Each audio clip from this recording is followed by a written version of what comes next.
काशी हिंदी संस्थान की ओर से मैं मिश्रा सर आप लोगों को साखी का पहला दोहा पर व्याख्यान प्रस्तुत करूंगा। पहले ध्यान दें, साखी के पहले दोहे को हम कैसे पढ़ें। पीछे लागा जाई था लोक वेद के साथ ही, आगे थे सतगुरु मिलया दीपक दिया हाथी। कबीर दास जी अपने इस पहले दोहे में सामाजिक जनमानस को गुरु के महत्व पर प्रकाश डाला है। गुरु ही समाज सुधारक होता है, वही पथ प्रदर्शक होता है। एक प्रकार से हम देखें, कबीर दास जी का यह दोहा जितना उस जमाने में प्रासंगिक था, उससे कहीं अधिक प्रासंगिक आज वर्तमान समय में है, जहां गुरु और शिष्य का संबंध नाजुक दौर से गुजर रहा है, नाजुक मोड़ से गुजर रहा है। गुरु शिष्य के संबंध में खटास उत्पन्न हो रहे हैं। शिष्य गुरु को गुरु मानने के लिए तैयार नहीं हो रहा है। ऐसी स्थिति में यह दोहा आज के समाज के लिए बहुत ही महत्वपूर्ण है कि जीवन में गुरु का कितना बड़ा योगदान होता है। हम जिन भी उपलब्धियों को प्राप्त करते हैं, उनमें गुरु का ही योगदान होता है। कबीर दास जी ने अपने व्यक्तिगत अनुभवों को मूल्यांकित किया। इसमें ध्यान दो, पीछे लागा जाई था। पीछे लगा जाई था मतलब मैं भी पीछे लगा हुआ था, जाई था, जा रहा था लोक वेद के साथ ही। लोक माने लौकिक, वेद माने वैदिक परंपराओं के साथ मैं भी चला जा रहा था। अर्थात ध्यान देने की बात है, कबीर दास जी ने यह बताया कि आम जनमानस की तरह, जैसे लोग भेड़ की तरह जहां कूदते हैं चले जाते हैं, सभी लोग चले जाते हैं। मैं भी उसी प्रकार के, उसी भेड़ का मैं भी एक सदस्य था। मैं भी आम जनमानस की तरह, मैं भी उन्हीं लौकिक और वैदिक परंपराओं में मैं भी विश्वास कर रहा था। मैं भी उसी में चला जा रहा था, उसी मार्ग पर जा रहा था। लेकिन हर व्यक्ति के जीवन में गुरु जो है उसको सही रास्ते पहुंचाता है। जीवन में जो लक्ष्य है उसको प्रदान करने में गुरु सहायक बन जाता है। कैसे? कबीर ने उसका मूल्यांकन किया कि आगे थे सतगुरु मिलया, यानी जीवन के मार्ग में आगे जैसे मैं बढ़ता चला गया, सतगुरु मिलया, सतगुरु ने मुझे मार्ग में मिल गए और दीपक दिया हाथ, मेरे हाथ में दीपक को प्रदान कर दिया। यानी दीपक किसका प्रतीक होता है? दीपक प्रकाश का केंद्र बिंदु होता है, ज्ञान का प्रतीक होता है। यानी ज्ञान का जो मेन केंद्र होता है, ज्ञान जिससे फैलता है, उस दीपक को, ज्ञान के उस केंद्र को ही मानो गुरु जी ने मेरे हाथ में प्रदान कर दिया और मैं जीवन में आगे बढ़ता चला गया, संत मार्ग को ग्रहण कर लिया और जीवन के उस लक्ष्य तक पहुंचा, ज्ञान के उस लक्ष्य तक पहुंचा कि जहां पहुंचकर मुझे मेरे जीवन में बहुत कुछ मैं सीख पाया। मेरे जीवन में जो बुराइयां थी, जो अज्ञानताएं थी, जो अंधविश्वास था, वह सब कुछ मैं दूर कर पाया।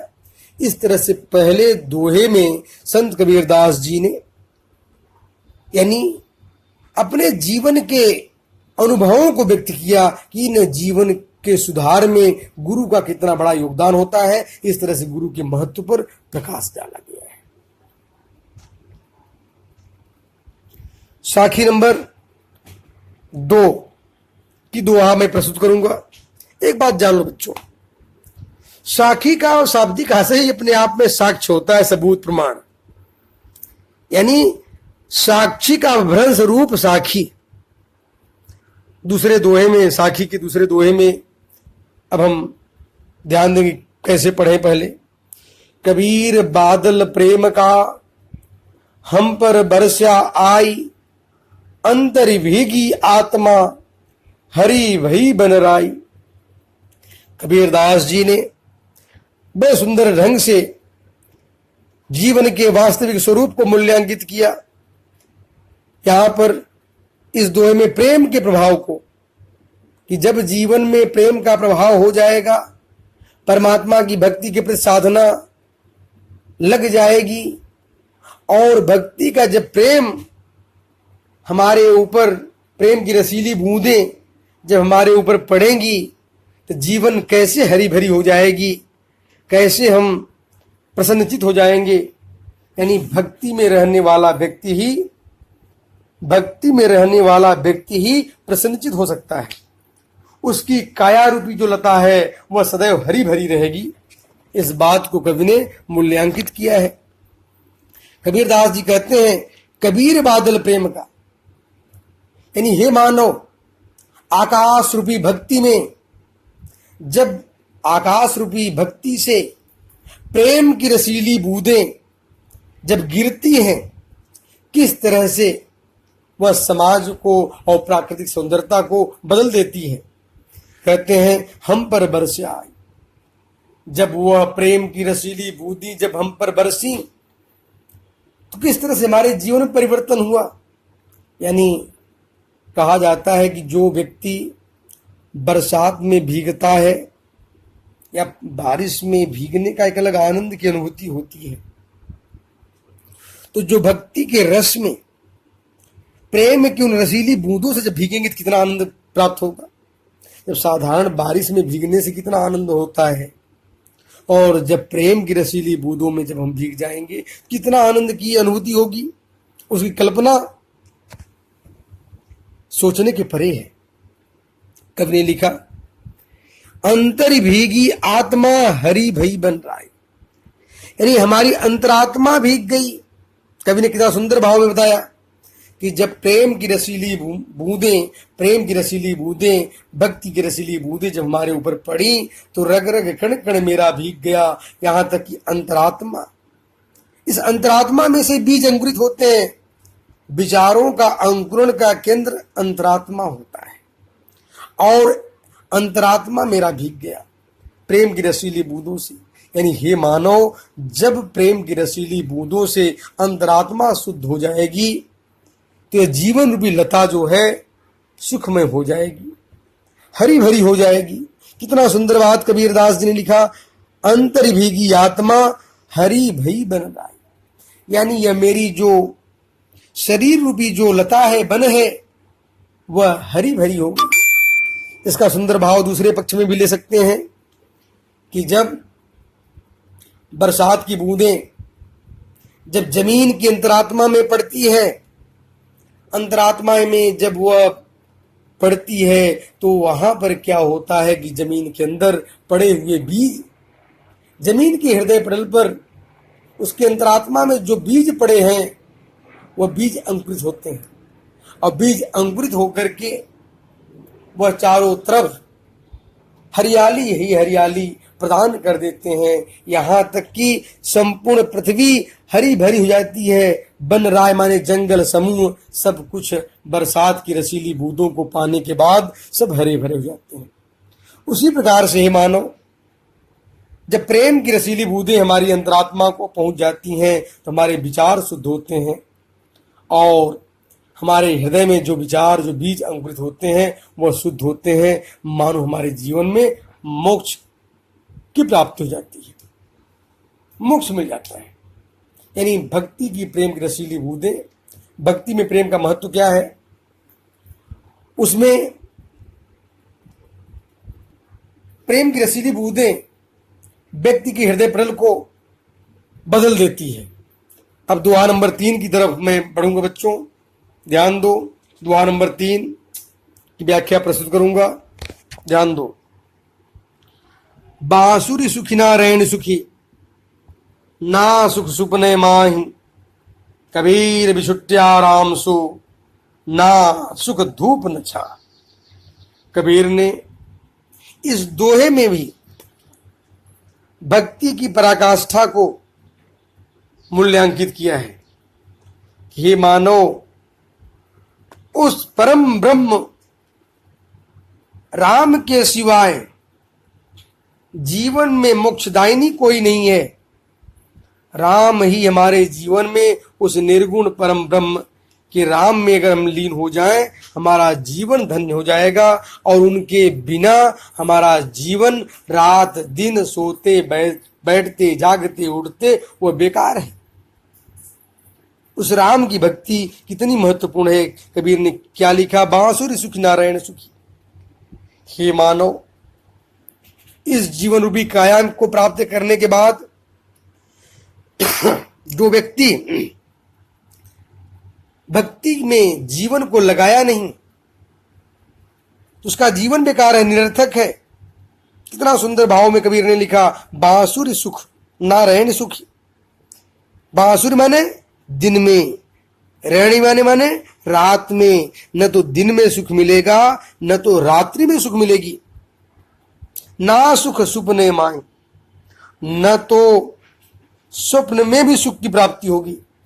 यानी हे मानव, अगर राम की भक्ति नहीं करते हो, उस निर्गुण परम ब्रह्म परमेश्वर राम में लीन नहीं रहते हो, दिन रात चैन मिलने वाला नहीं है। यहां तक कि सो जाओगे, स्वप्न में भी सुख की प्राप्ति नहीं होगी, वहां पर भी माया मोह झगड़ा रहेगा। कबीर कहते हैं, कबीर बिछुट्या राम सु।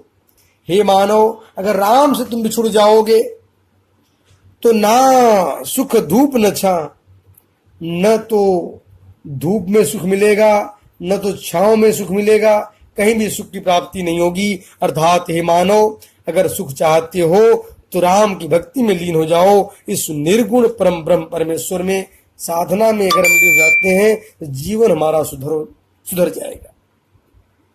इस तरीके से तीसरे दोहे में उन्होंने बताने का प्रयास किया कि हमारा जीवन भक्ति के लिए बना है और उसी से हम सुख की प्राप्ति करें, तभी हमारा मोक्ष संभव हो सकता है। अब हम प्यारे बच्चों, अब हम दोहा नंबर 4 की ओर बढ़ रहे हैं। इस समय 4 नंबर दोहा पहले ध्यान से देख लें, किताब में भी पढ़ लें। मुआ पीछे जिन मिले, कहें कबीरा राम, पाथर घाटा लो सब, तब पारस गोणे काम। कबीर दास जी ने इस दोहे में लिखा, यानी इस दोहे में भगवान की भक्ति यानी बताने का प्रयास किया। जीवन मिला है, जीवन की सार्थकता इसी में है। भगवान राम की भक्ति यानी उस परम ब्रह्म परमेश्वर की साधना कर ले, यही जीवन का वास्तविक मूल्य है। कबीर तुलसी ने भी लिखा इसी बात को कि जीवन मिला है, बड़े भाग्य मानुष तन पावा, सुर दुर्लभ हरि ग्रंथ ही गावा। बड़े भाग्य से मनुष्य रूपी शरीर मिलती है, बड़े भाग्य से मिलती है। तो जीवन की सार्थकता किसमें है? उस राम की भक्ति में जीवन को लगा देना ही जीवन की सार्थकता है। नहीं तो फिर का बरखा जब कृषि सुखाने, समय चुप फिर क्या पछताने। यानी पश्चाताप के सिवाय कुछ भी हाथ नहीं लगेगा। जीवन को के हर श्वासों को हम परमात्मा की साधना में लगा दें। क्या लिखते हैं, मुआ पीछे जिन मिले। कहते हैं बहुत लोग व्यस्त रहते हैं, राम का नाम नहीं लेते हैं।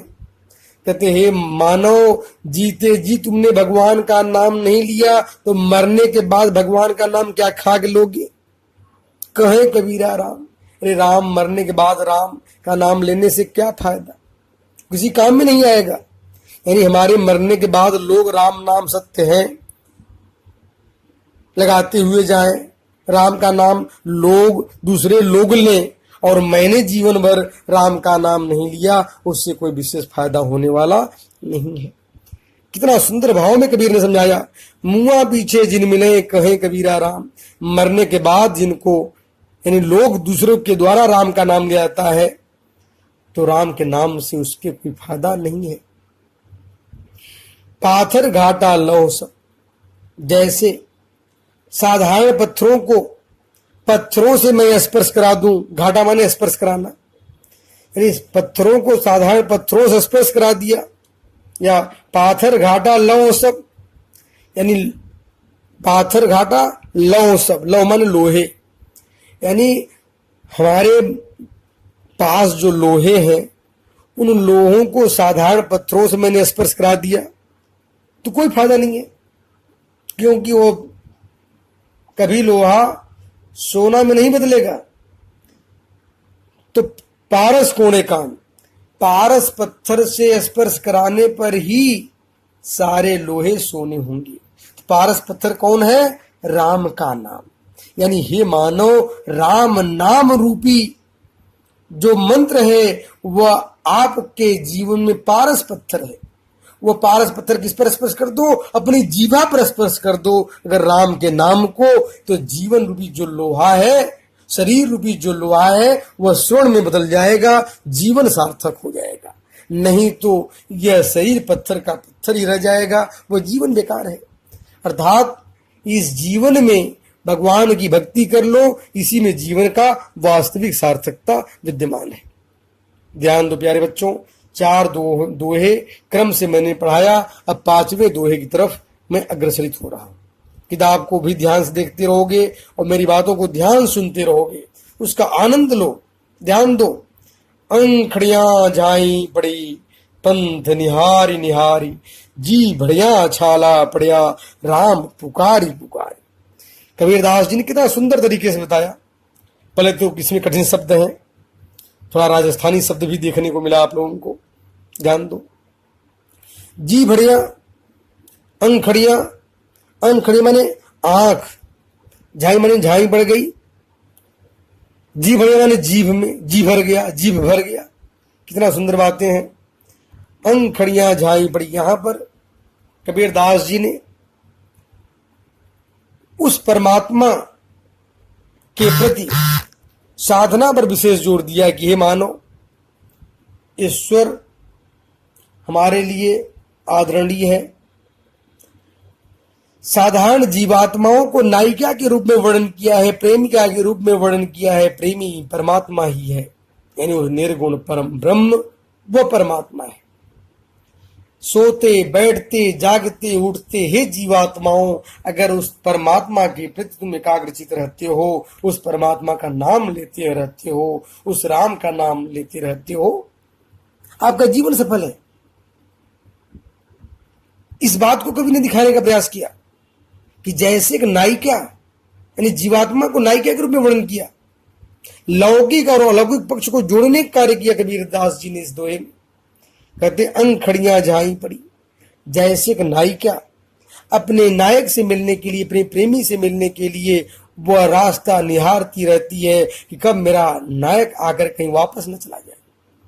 लगातार देखती रहती है, आंखों में झाई पड़ जाती है। पंथ निहार निहार, निहार मैंने देखना, मन लगा करके देखने को निहारना कहते हैं। और नायिका जो है, वो प्रेम क्या जो है, लगातार अपने नायक से मिलने के लिए वह एकाग्रचित होकर रास्ते को देखती रहती है, निहारती रहती है कि कब मेरा नायक आ जाए, मैं दर्शन कर लूं।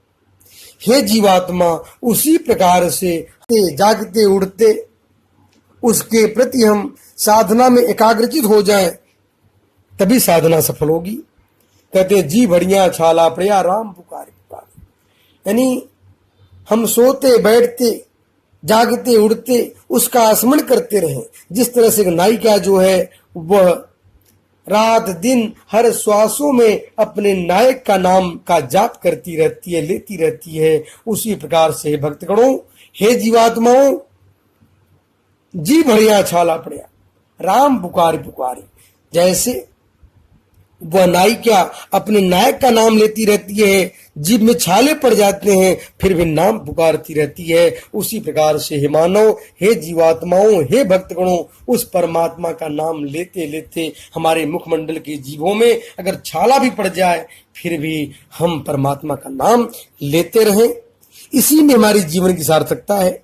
इस तरह से कबीरदास जी ने अपने इस दोहे में बड़े सुंदरतम तरीके से इन लौकिक और अलौकिक पक्ष को जोड़ने का प्रयास किया, अद्वैतवादी चिंतन पक्ष का को मूल्यांकित किया और यह बताने का प्रयास किया कि ईश्वर की साधना कैसे हम करें। रात दिन सोते बैठते जागते उठते हर श्वासों में उस परमात्मा को याद रखें, जीवन हमारा सफल हो जाएगा। धन्यवाद प्यारे बच्चों।